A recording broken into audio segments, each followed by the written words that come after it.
Okay. All right, guys. All right.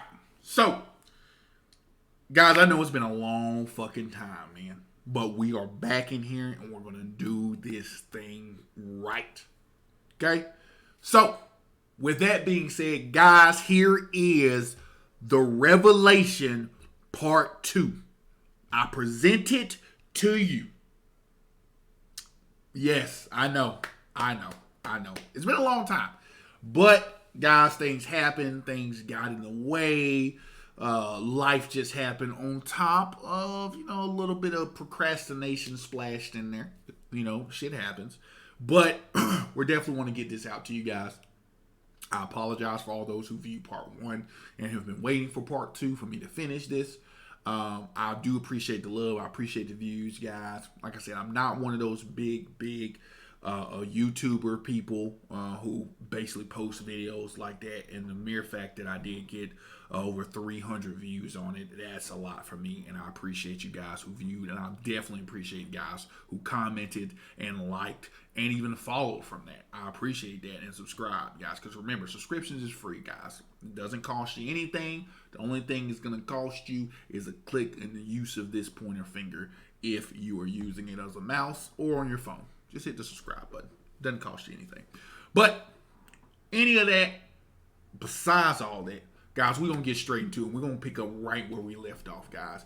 Where we left off, once again, this is the episode, if you will, of when Saint Chief was debating one of the biggest ending defenders in the name of Sash, right? So he was the one, the guy, the it factor who spoke for all ending defenders. Apparently he was their king. I don't know, right? I know that this was Game of Thrones and he was the king of the ending defenders, king of the North. I didn't know. But anyway, he's there and he's debating Saint Chief in regards to why the ending of Attack on Titan was so fucking shitty, right?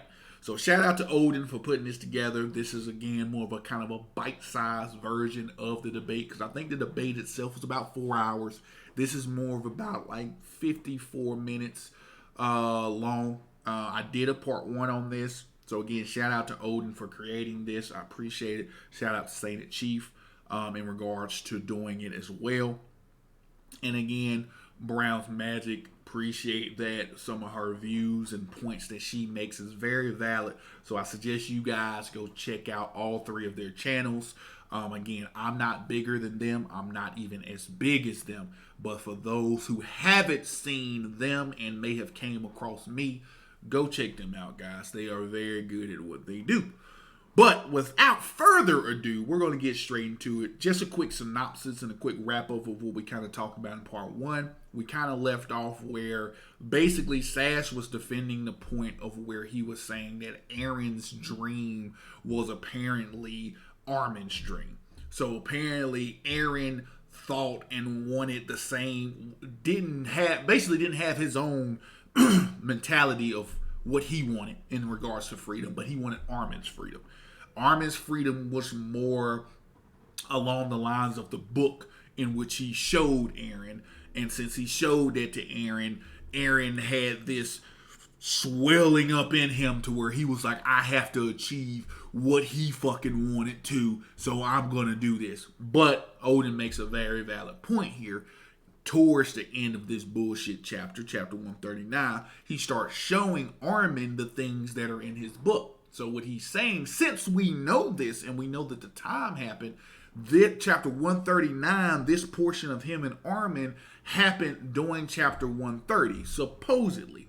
So if that is the case, then that means Odin made a valid point in saying, okay, if that's the case, then why didn't he just stop there? Why didn't he just stop? If he wanted to do that, he could have showed him this shit and just been like, here you go, Armin. Here's everything you wanted to see. Whoop-de-fucking-do. Here we go. Hallelujah. No, that's not what the fuck he wanted. What Aaron wanted is Aaron wanted complete freedom, mentally and physically. He did not want to feel like he was cattle in a cage behind walls. He did not want his people to be persecuted for something that happened 2,000 years ago that they had absolutely nothing to do with. He wanted his people to have the right to be able to be free just because of one simple thing, and that's because they were born into this fucking world, so they had the right to be as free as any other motherfucker. That was his whole iota. That was his whole moniker, his whole motto. That's what he was. So, that had absolutely nothing to do with Armin's bitch ass fucking thought process. Didn't. So, that's where we kind of left off in part 1. So we're going to continue, and then we're just going to go ahead and go from there. I'm going to go ahead and make some points. Again, I will say this. This may turn into a part 3. I don't know. I cannot say. Because again, apparently with the anime, Mappa's just like, all right, here's part 3 now. You know what I'm saying? So I'm probably going to do the same thing. I'm probably going to pull a Mappa. So what I'm calling a Mappa surprise part 3. But it may be a part 3, guys, because you know I'm pretty long-winded. I've only got through the first part 1 of about 20 minutes of a 54-minute video. So we'll see how long this one lasts, and we're just going to go with it and go with the flow. And we're just going to make this thing fucking hot. You know what I'm saying? Know what I'm saying? So let's get in fucking to it, man, and let's go ahead and do the goddamn thing. You know what I mean? Let's rock.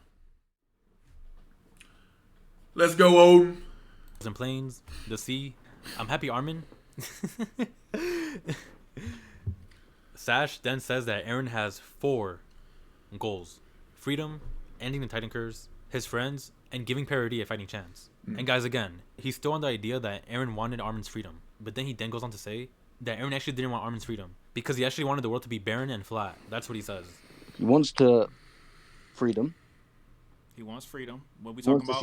We talking about physical or mental freedom? We gotta adjust. We gotta. Wants to see the amazing dream. So freedom for him, and what he equated it to was the blank plane. Right. I don't even agree with that. I don't even agree that that's what he equated freedom to, was a blank plane. Because here's the thing, guys, and we have to say this. And look, I just paused in maybe 10 seconds in, right? 40 seconds in, whatever. But the reality is this, and what they have to understand is this: we have to have the fucking concept, and apparently this just seems to escape a lot of people's minds. So let me go ahead and lay it out for you. Okay, so the reality is this: he doesn't equate freedom to a barren plane. What he equates freedom to is being able to possibly explore. But why is that? Why do you think that is? I'll tell you why.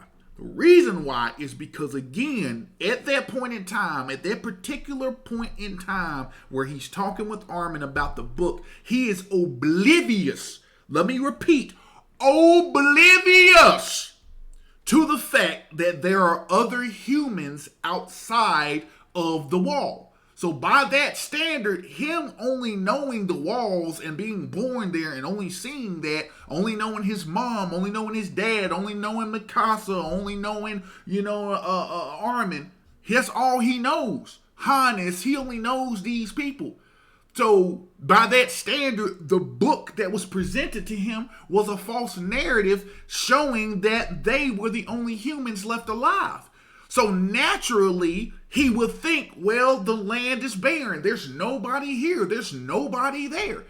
So he doesn't fucking know. Hence, chapter 131, when he states, you know what? I was disappointed when I found out that humanity was beyond the walls. Not he was disappointed because of the fact humanity even existed.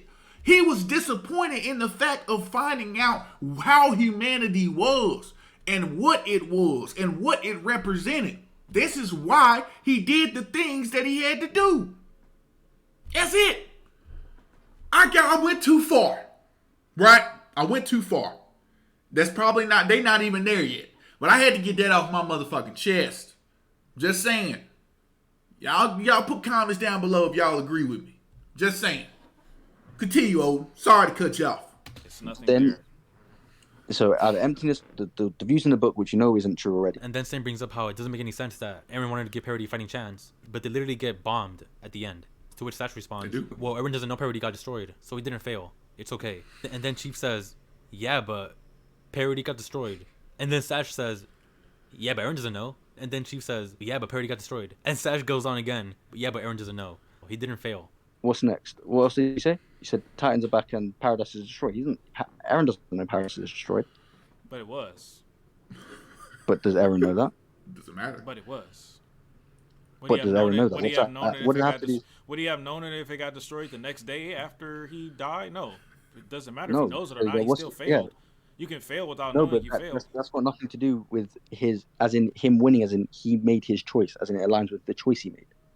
As in he made a choice and he reached the result of that choice. That's what I'm saying by win. And that's what's like so. Bruh, he's conflating two different points here.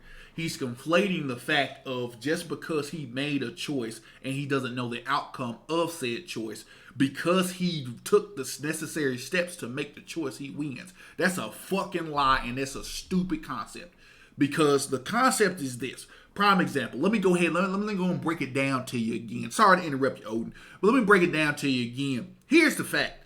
The fact is let's say I have a goal, right? A goal to go to the gym and to lose 30 pounds. I'm like, you know what? I want to lose 30 pounds. That's my goal, to lose 30 pounds. I go to the gym for months. I never reach that goal. In fact, let's just say I never even come close to reaching that goal. I may have lost 2, 3, 4 pounds at best, right?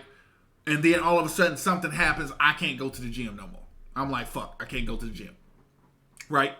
Did I reach my goal? No, I didn't. I didn't even come close to reaching my goal. But see, by his fucking logic, he's saying that Aaron's goals, just because he made the choice, just because he took that step and that initiative to make the choice, he won. No, the fuck he didn't win, because according to his words, Aaron's words, is he did not want to leave Paradise's fate up to chance, which he did. His whole thing is he left it to chance, because he left it in their fucking hands. That wasn't what your goal was. Your goal was to destroy and annihilate every fucking body. That was your goal, not to try to make them out to be the hero and to hopefully that the people listen to them and hopefully they can become friends and hopefully all this, because that's just chance.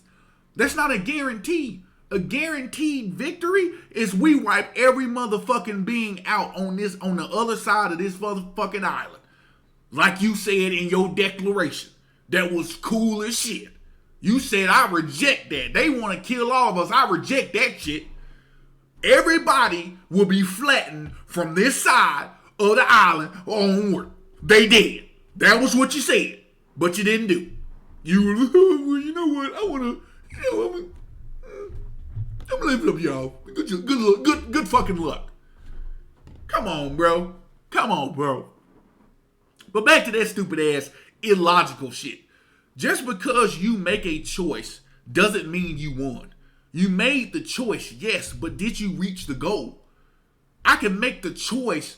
I can have a goal of being like, hey, you know what? I want to save $10,000 in 1 year. Let's say in 1 year, I don't save a goddamn dime. Just because I tried and I made the choice mentally that I wanted to do it, and I'm like, yeah, I want to do it, but I don't succeed, doesn't mean I won, bro. What? Illogical. Funny to me. It's either that he's incapable of admitting that there's some things in Attack on Titan just do not make sense. They are not good. Or he actually thinks Attack on Titan is a 1000% perfect story. There's nothing wrong about it, and everything makes sense. Sash himself says that one of Aaron's main goals is giving Parody a fighting chance, and then Parody gets destroyed. But then Sash says, yeah, it's okay. Aaron doesn't know. It makes sense. It's okay. Exactly. It's no, and I'm sorry to keep cutting you off, Odin, but that's the thing. It's like you have no... You can't admit to any flaw in something that you like. You have to be able to do that. To live in reality and not live in dreamland, you have to admit sometimes the things that you like are flawed. I like Wendy's. I don't love Wendy's, but I like Wendy's, right? So I can't be like, man, Wendy's Burgers is the greatest burgers in history. I mean, of all time. It's the best fucking burger ever created, right? But some people were like, well, nah, the patty may be a little burnt, a little flavorless, too many onions, too much of this, too much of that. You know what I'm saying? Different issues, too little of this. But I'm like, no, it's good. I always keep moving the goalposts. I say it's the best, and then they're like, well, I say it's the best. They're like, well, the patty's a little burnt, or you went to the wrong spot. So it's the best. Okay, so they go to the same spot I go to. I kind of lacked in flavor a bit. You need to ask for extra seasoning. You know what I'm saying? You always moving the goalposts. That's not how it works, bro. You have to admit when there's issues in things that you like. If there's something that you like, you have to admit, yeah, maybe not everybody likes it. Or not everybody sees it that way. Doesn't mean that it's just terrible. In this case, it does. This ending was terrible. But it's still, you should be able to admit, you know what, that doesn't really quite make sense. You know what I'm saying? But incapable of seeing how bad that is. And Sang tells Sash to rank Aaron's goals in terms of importance. And Sash says that at number 1, that Aaron's main premier important goal is freedom. His second important goal is the Titan curse. And after that, his friends and Paradis are equal in importance. Fine, but do you agree that there's a hierarchy? Yes. Which one is most important? Bro, I'm saying freedom. You just said you agree. Okay, freedom. Freedom, Titan curse, and then they're similar. So Sash is saying that the Titan curse is more important to Aaron than his friends or Paradis. All right, so that's what he said. Let's read this, okay? At the very least, so many people would have to die on the outside compared to on the island. And it's true that the problem of the Titans would vanish if the world were wiped clean of Eldians. But I just can't accept an end like that. But you did. When in chapter 131, Aaron says that the Titans could be gone if all Eldians die. But of course, he can't accept that. So even Sash doesn't even know the importance of Aaron's own goals. He then says that Aaron wins. Yes, he says that Aaron wins because Aaron completes all his goals. At the end of the day, he wins, right? In terms of the story, like he wins. He gets the result he wanted. No, he doesn't. How did he not win? This is what he shows. And like I just said, Sash says that Aaron's main premier goal is freedom. But literally at no point does Aaron ever get freedom. See, he goes to that same bullshit.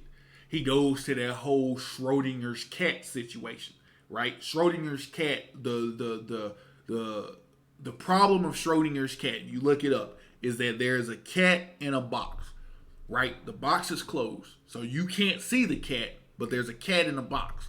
You don't know whether the cat is alive or dead, and the only reason you don't know that is because you can't see it. That's Schrodinger's cat, right? However, that's the shit that he's trying to compare with this, saying, well, you know what? Since Aaron made that choice, and he made the choice, even though he didn't see the results of that choice, he won because he made the choice. No, he didn't win. Because, again, his choice that he made was based on the fact of what we just read of him saying he cannot accept all Eldians just being wiped out. He cannot accept leaving Air Paradise Island up to chance. He cannot accept that fate. But he did. He did it.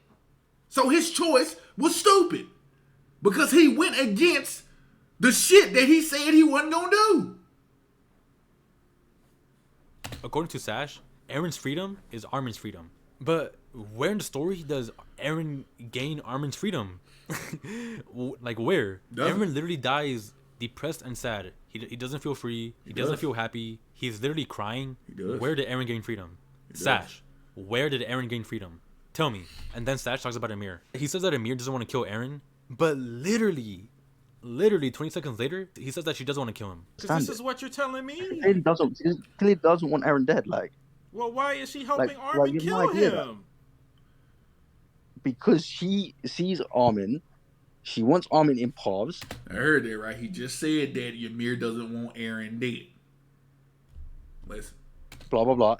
They have the conversation with Zeke, and that's the turning point. And then she decides she wants to kill Aaron. Ymir's going. She decides she wants to kill Aaron, right? Yes. He just said she didn't want to kill him. But now she wants to kill him.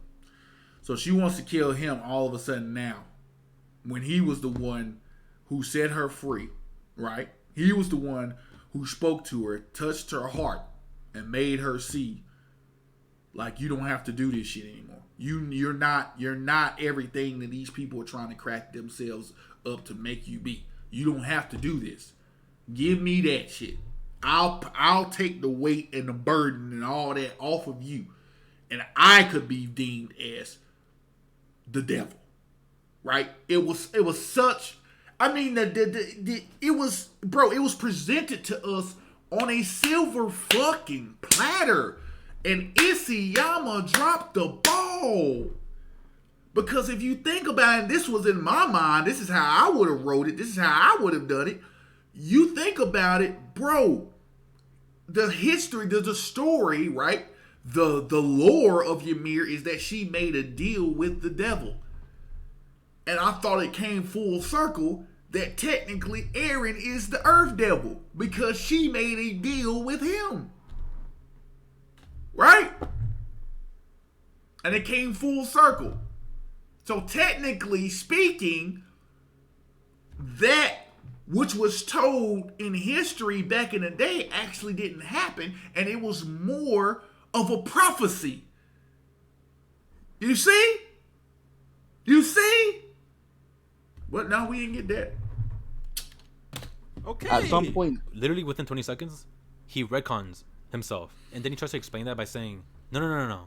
Ymir was on Eren's side, but she then realized that Eren was on the wrong side, that the rumbling was wrong, and then she wanted to kill Eren. But then that begs the question. I mean, I literally thought that it was accepted within the whole community, ending defenders and ending haters. I thought we all agreed. I thought it was common sense that Ymir is a four-dimensional being. She can see past, present, and the future all at the same time. So based on that, Sash, why is Ymir playing this charade where she's on Eren's side with the rumbling, and then midway through the rumbling, she's like, you know what, nah, I'm not with that. Sash, if Ymir's a four-dimensional being, and she can see the future, why is Ymir flip-flopping positions all the goddamn time? Is Ymir acting? Is she playing a charade? Now, see, with that whole situation, with the whole four-dimensional situation, I wasn't really, I mean, I'm not saying that I disagree, but, like, I think mentally, for me, in my opinion, I never wanted to put that much power into her in a sense of, like, hey, you're the four-dimensional being. You can see all, you know what I'm saying? Like, you can do all this stuff. I didn't really want to put that type of, situation with her, right? So I kind of left that alone. But, that's just me. Or, Sash, are you arguing that Ymir is actually not a four-dimensional being? Is that what you're arguing, Sash? Because it used to be that we all thought, again, ending haters and ending defenders. I mean, we all agreed upon that Ymir was a four-dimensional being. So if Ymir could see the future, and she knows that eventually she's not going to be on Eren's side, why is then she on Eren's side in the first place? I don't think Sash knows. And this is the part that gets me. He says that Ymir had to let go of her twisted love for King Fritz, so in order for that to happen, she had to watch Mikasa kill Eren, and finally, that's when she was free. She saw Mikasa kiss Eren, and that's and then what she was like, I'm free now. That is what freed her. That event is what freed her, yes. And this is my thing. Why are any defenders so adamant on taking away Eren's best moment all of Attack on Titan taking away all meaning of it? The best moment. In chapter 122, it used to be, before chapter 139, we all agreed upon it. I remember. We all said, chapter 122, Eren freed Ymir. Ymir was stuck in paths for 2,000 years, bound by the king's will. Agreed. She was cursed. Agreed. And then Eren showed her that she's not just a slave. Exactly. That she's not a god. Exactly. That she's a person. Exactly. That she doesn't have to serve anyone. Exactly. She can make her own decisions. Exactly. She can choose. And we all said, wow. Exactly. One of Eren's best moments. It was my favorite Eren moment. It was. Eren it was. Ymir. Chapter 121, chapter 122, my hands down, by far to me, again, my opinion, two of the best chapters in all of fiction. You can disagree. I don't give a fuck. Two of the best chapters in all of fiction. That she can choose what she wants to do. Ymir gained freedom. Eren gave her that freedom. He freed her from the curse. But for some reason, any defenders are so adamant to just accept that even after 122, she was still cursed by King Fritz. And it was because of her love. And they just accept it. Sash, Terrible. in this debate, Didn't make any sense. Accepts it. Why did you defenders eat that up? Didn't make any sense. Didn't make any sense because once again, we're to the point of where a story has to make sense, and it has to follow a set of corresponding complete ideas to make sense. That doesn't make sense because of the simple fact we're talking about something that never was presented to us. We never seen no backwards shit in terms of like where she was in love with him and she was like, oh yes, this is that. We never saw this. All we were ever presented like this shit, all we were ever presented is the fact of this dude is an asshole. You know what I'm saying? I mean, even in this fucking video here, you're looking at these women here. These are other women. These don't look like little girls. These are other women. He had a bunch of concubines, but she was, I'm so in love with him. I gotta find. I'm gonna do crazy stuff. I'm gonna serve him. That's dumb. That's dumb. That's not even a story we were even presented.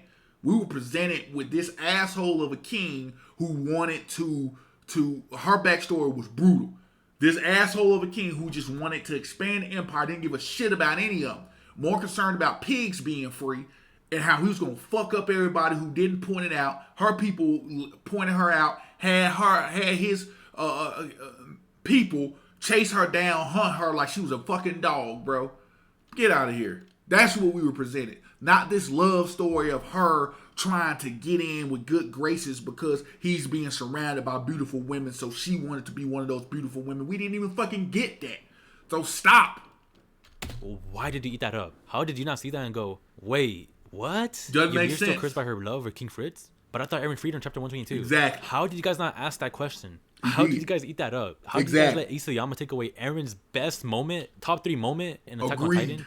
How did you guys let Isayama take that away and just accept it? You guys just ate it up. I don't know how. A beautiful moment, and it's retconned in chapter 139. And like, what's your guys' argument for chapter 139 and freeing Ymir? Oh, Mikasa freed her and showed her that she can make her own decisions. But didn't Eren literally do that in chapter 122? Like telling her that she can make her own decisions and she doesn't have to be bound by King Fritz. She doesn't have to serve anyone. It's the same exact thing that you guys said for chapter 122, but you're applying it to Ymir and Mikasa and killing Eren and just blindly accepting it, which to me is just crazy. Yeah. And Satch says that Ymir gains the value of life through Armin.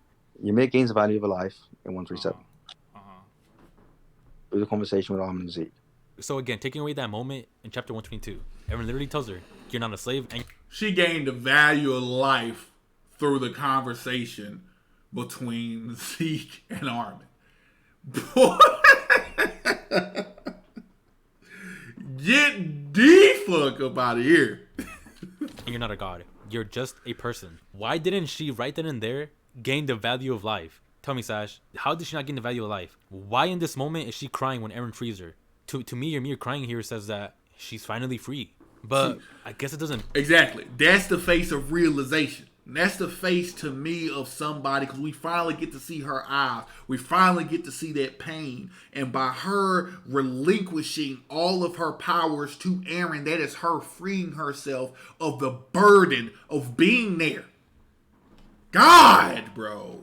I mean that? Why is she crying, Sash? Is she crying because Eren is hugging her? Does she actually want King Fritz to be hugging her? Is that what it is? And then they move on, and Sash says already he says like dumb shit, but don't worry, he says more. But he says that the Jaegerists worship Eren because they're called Jaegerists. Yes. What do Jaegerists do? Defend their homes and their lives. Yeah, but what do they worship, like in the literal name? They worship Eren. No, they don't. They're literally called Jaegerists, bro. Sash, do you know that the Jaegerists did not call themselves Jaegerist? They didn't name themselves that. In the manga, Nile Dog gives them the name Jaegerist. It's not a big thing at all. It's a really minute thing. It doesn't really matter. But I just found it funny how he really thought that the Jaegerists named themselves Jaegerists. Therefore, they worship Eren as a god. And that's the thing. They didn't worship Eren. Like, he doesn't really understand like what worship means. Maybe it's just, again, it's we're playing semantics here. But no, they didn't worship Eren. But they did what they did do is they saw that Eren. They saw that Eren's point was valid. You know what I'm saying? They saw that, and saying they saw what he was doing. Yeah, they saw that basically, like at that time. You know what I'm saying? That they saw that, okay, this person is, doing the right thing. This person has, this person is trying to save us. This person is trying to make us better. You know what I'm saying? He's trying to protect the way of life here. So they saw that. It does not like they were like, oh my God. You know what I'm saying? No, they saw him as an importance of, okay, he's doing important work here. They wasn't worshiping him. They wasn't being, you know what I'm saying? That's, wow, crazy. God. I just found that really funny. And then this was like one of the funniest moments in the whole debate. So at this point, they're arguing agency. And Saint says that Mikasa doesn't have agency because she doesn't think for herself. And he brings up that one moment where Mikasa asks Armin what she should do. And Saint saying that Mikasa has no agency whatsoever because she's asking other people to choose for her. And then Sash's response is, no, Mikasa does have agency because she had the agency to ask Armin to choose for her. She always had agency. How could she not have had agency? When she was literally asking Armin, what should I do? I don't know what to do. That's agency to you? She's asking because you're not sure as a person. That doesn't mean she's functionally trapped by anything. I didn't say she's functionally trapped. You're changing the word. We're talking about agency. She wasn't making her own choices. She asked Armin to make her choices for her. She asked him to make it. It was her choice to ask him to choose. What? See?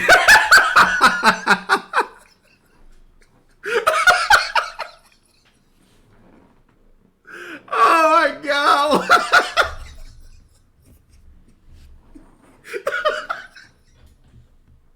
Hey, first of all, oh my God, bro. Hold on. Oh man. Oh, that was first of all, that was a perfect cut. I said, what? Oh, I'm dying, bro. Oh my God. I said, what?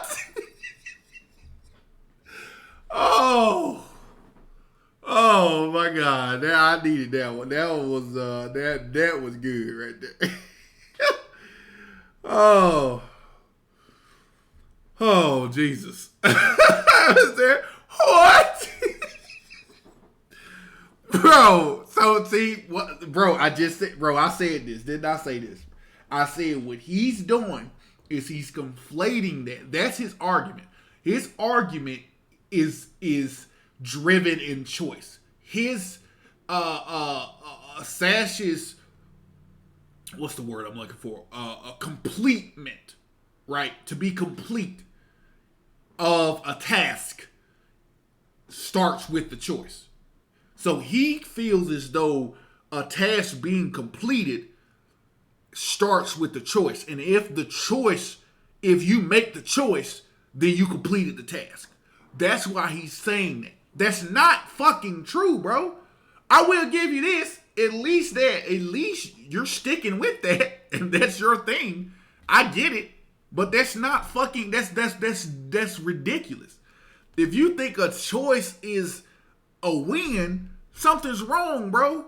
That's not the thing. So just because, she had agency because she asked him to make the choice. So since she chose to ask him, she made the choice to ask him. So she has bro, stop it, dude.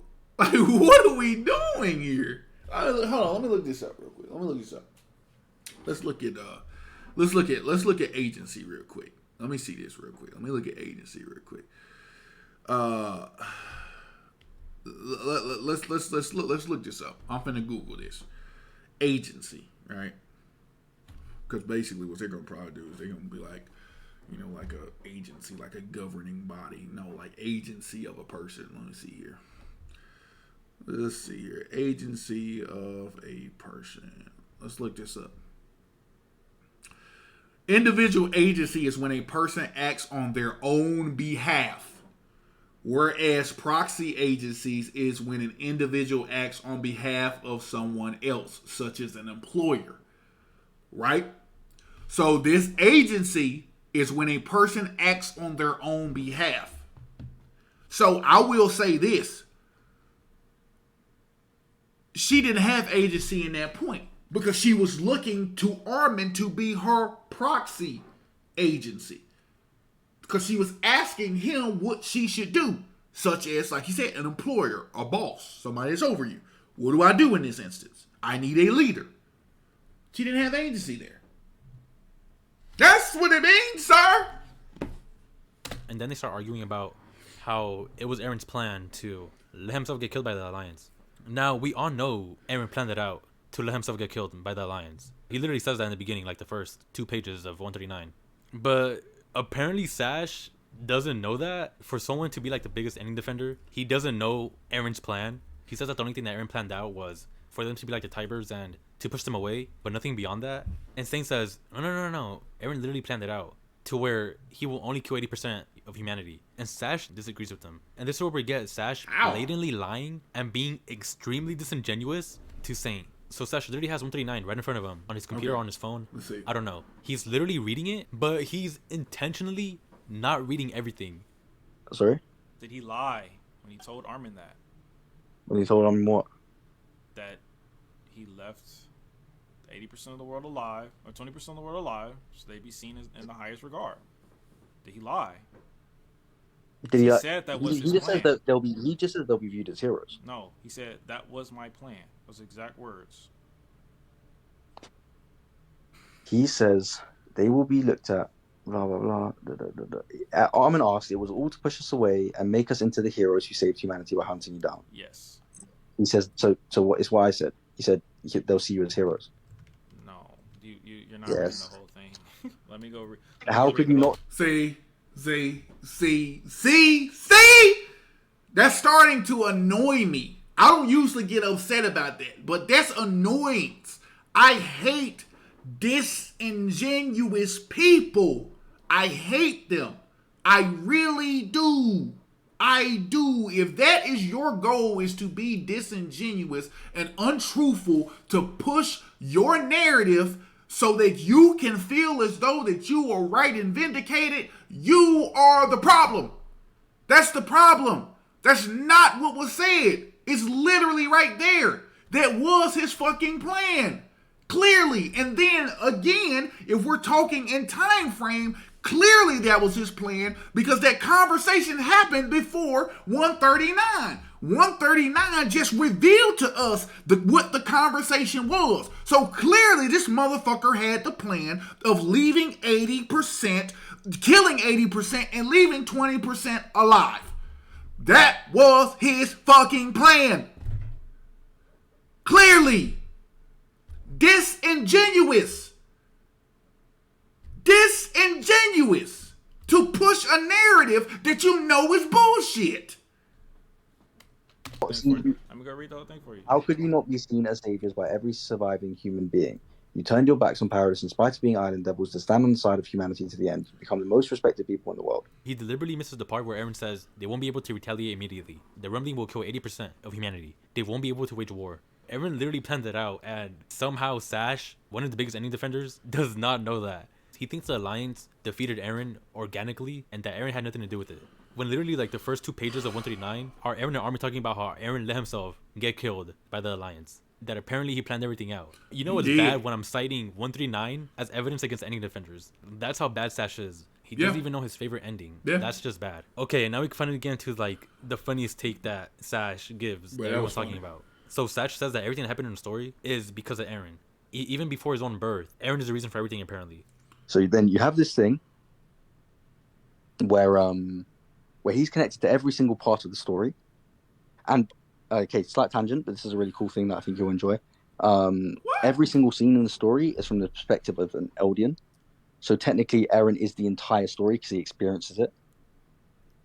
And that's why the title of the story, that's why it aligns with the title of the story, which is Shingeki no Kyojin, which is the Attack Titan, which is itself Eren. So it works really well in like just like an expansive way. Eren is the entire story; he experiences it all, and he's the title of it. Blah blah blah. He says that Eren is literally the entire story of Attack on Titan, which is weird because for the past year, ending defenders have been telling me that AOT is a story about Mikasa, told from Eren's point of view, narrated by Armin. For the past year, they've been telling me that Mikasa is the main character of Attack on Titan, but now Sash is saying apparently not, that Eren is actually the entire story of Attack on Titan. And then Sash gives the most 1 quadrillion billion IQ take in all of anime and manga. He says that Eren freed the pigs. Are you? Whoa.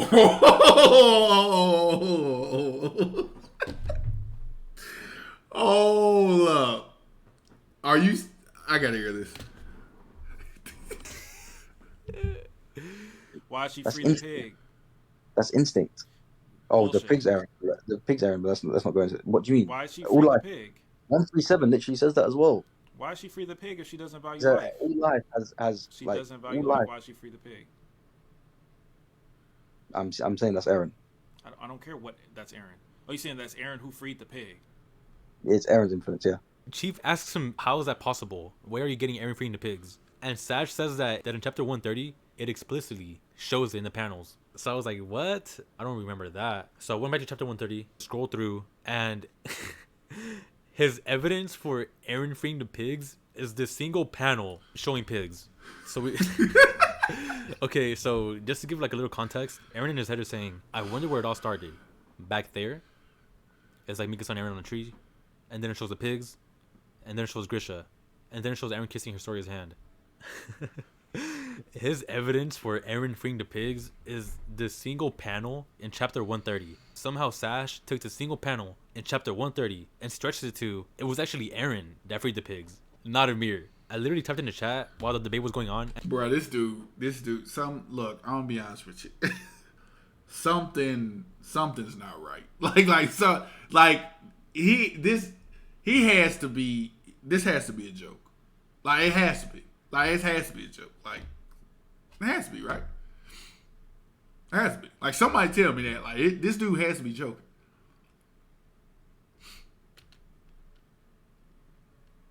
And I said, Sash defenders, how are y'all feeling right now? I'm gonna explain why he's wrong. But before that, I have never... This is the first time we've all heard this take. Before this debate, Yeah, never heard of it. No one thought this. And that's the main problem with ending defenders. You see, with ending haters, we have the same answers, the same questions, the same explanations. Mm-hmm. We have the same everything that we've had. Yeah, well, he's absolutely right. I know where he's going. What we have done is what mainly what he's saying, what Odin is saying, is that we have all stayed consistent. We have the same problems, and we have all stayed consistent. And this is why we don't like this. It's because of this. Well, no, this is what happened. No, we don't like this because this happened. Well, no, we don't like this because this happened. You know what I'm saying? You see how I'm saying it? You see how I'm saying in the same tone? That's how we are. We've literally said the same things and kept to the same ideas as to why we don't like this. But as far as ending defenders go, you all reach for the most unattainable, ridiculous, off-the-wall, outlandish cluster of fucks and shits that I just don't know. Like, y'all just reach for it. In what world did we ever believe that the reason Aaron was the one who feed the pigs? Because it was Aaron's influence. Aaron influenced her to feed the pigs and he wasn't even alive?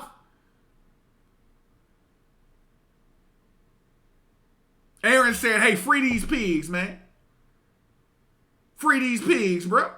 Don't do it. You might die. Don't free them pigs. The minute chapter 139 came out, ending haters have a collective agreement on what were retcons, what were contradictions, of what were just blatant ass pulls, of what didn't make sense, and questions that were left unanswered. Ending haters have agreed on all of that. We all have the same thing to say. But ending defenders, I swear, always come up with something new. And that's their main problem. And that is why we ending haters are always making fun of them, because we see them always changing their opinions on chapter 139 every damn time. Yep. Oh, it was this. Oh, no, it was this. Oh, it was that. Oh, no. Oh, my analysis used to be that, but not no more. Oh, now I got a new interpretation. I got a whole new meaning in 139. Ending defenders within themselves do not even agree upon the story. They don't even agree upon chapter 139. Yeah, because that's where the problem lies in terms of people, trying to even have a logical debate. Because you can't have a logical debate because the consensus is so over the place. It's so all over the place. That's the problem.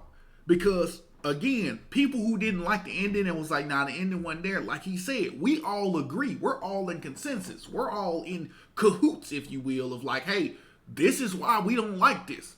And we're all on the same page as to why we don't like it.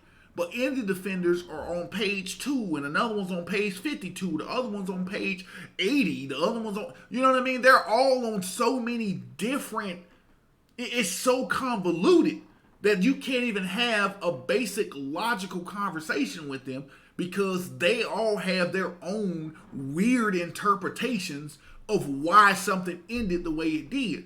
Where we, as people who didn't like it, we take it for, again, what is on the page. We take the context that has been given to us and what we have read and what we have experienced, and then we relate that and say, you know what, that didn't make sense because of this. This didn't make sense because of that.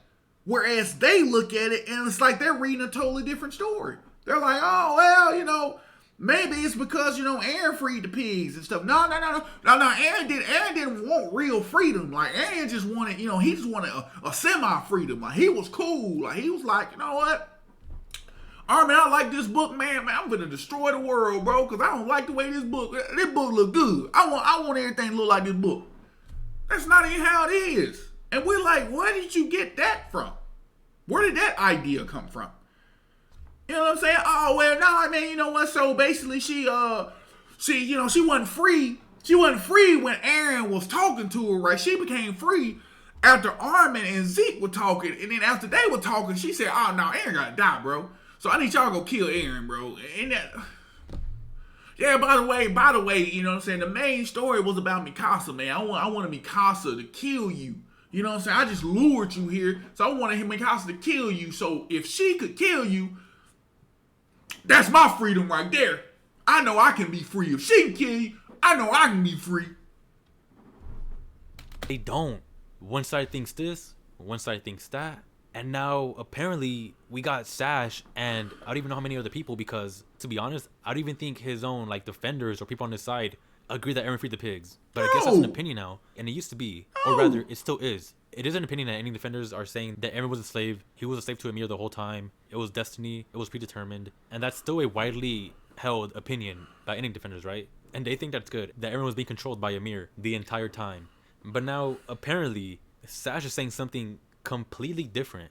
Sash is now saying, no, everything that happened in AOT was because of Aaron. Because of Aaron. Aaron freed the pigs, not Ymir. It was all Aaron. And here's the reason why Aaron did not free the pigs, and why it's a complete stretch to even say that. The reason why... If your butler also has... That's the first time I'm having goddamn ads! I don't like ads in my shit.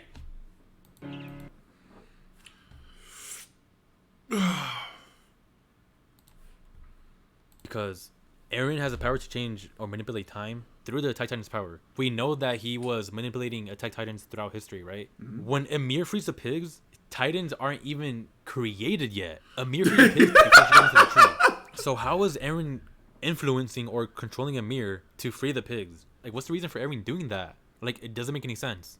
Paths is... That's very fucking true. That's very fucking true. In terms of her freeing the pigs, there was no such thing as paths. And even paths didn't even exist 2 years later after she done had her kids. Had her 3 children. So all of a sudden he you know what I'm saying? You know what? The simple thing. It's just the simple things that I didn't even think about. You're absolutely right, Odin. That shit didn't even exist then. So how the fuck was Aaron the influencer of her freeing the pigs when Aaron wasn't even thought of and the Titans wasn't even there? How? Again, disingenuous, trying to push your own fucking narrative just so it can try to somewhat make sense because you don't want to accept that the story that you loved and the story that you read for over 10 plus fucking years turned into fucking garbage. You don't want to accept that. You don't want to cope with that. See, the people who didn't like the ending, we accepted it. We say, you know what? It is what it is. Fuck it. Ending defenders, you guys are the ones who can't accept can't accept that this was some terrible fucking writing. You guys can't accept that the story that I put my time, effort, and energy into to read and support is terrible. You can't accept that. And since you can't accept that, you have to make up shit. You have to pull shit out the air. You know what I'm saying? You have to create shit up in your mind in order to say, okay, yeah, it's a good story. But it's okay though. We're here to help you. We're here to help you see that it's okay to say that the thing that you like, let me get close here. It's okay. It's okay to say the thing that you like is not that great. It's okay to admit that some of the things that are in the story don't make sense. It's okay to say, you know what? We didn't have no evidence that she actually was in love with him. We had no evidence to any of that to back that up. That does sound like that just came out of nowhere. How, and they're saying that she was the one who she picked. How does that even make sense? That Mikasa's the one that Mikasa's the one that Ymir made.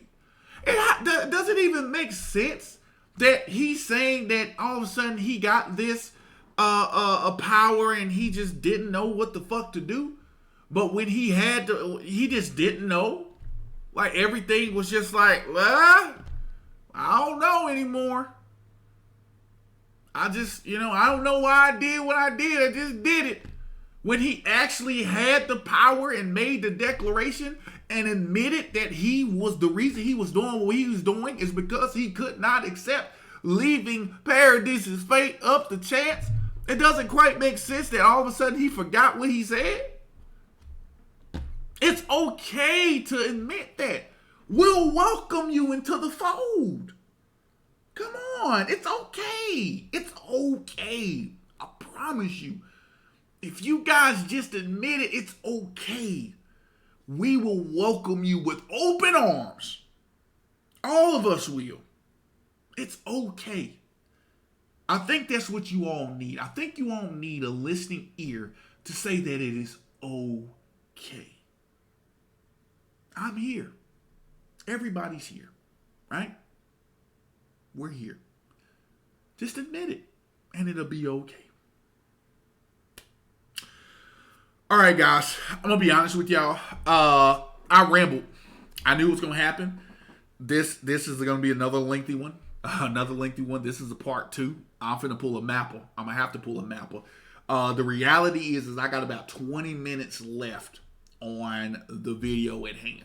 I got about 20 minutes left on Odin's video. But I've been rambling on this one for almost an hour. So what I'm going to do, guys, and I'm going to get this up, and I want you guys to watch it. I want you guys to put as much effort as you did into this one as you did into the first one. Give me some more comments. Give me some more feedback, guys. Let me know what you guys think. Let's have some dialogues. Let's have some conversations. So those who comment in this one and things that nature, I'm gonna do my best. I promise you, I'm gonna do my best to try to even comment back, and not just put a like and that, because a lot of people said some valid stuff in there. I meant to comment back to them, but I promise you I will do it in this one. Guys, come back and watch this and tell me, guys, what you think. Again, guys, please like it. Please comment as usual, as I just stated. And also subscribe, guys. It's free to subscribe. You hit that red button. It's not going to hurt you. It's not going to cost you anything. It probably just costs you 1 second of your time to click that button with your index finger. Right? That's it. That's it. But guys, this was fun. I enjoyed it very thoroughly. I hope you guys did. And I'm going to be honest with you, I'm going to be back a lot sooner than you think. I will be back a lot sooner than you think on part 3. We're going to pick up right where we left off here. I'm going to get back on part 3, and we're just going to make it do what it do. All right? I'll holler at y'all. I'll see y'all on the other side.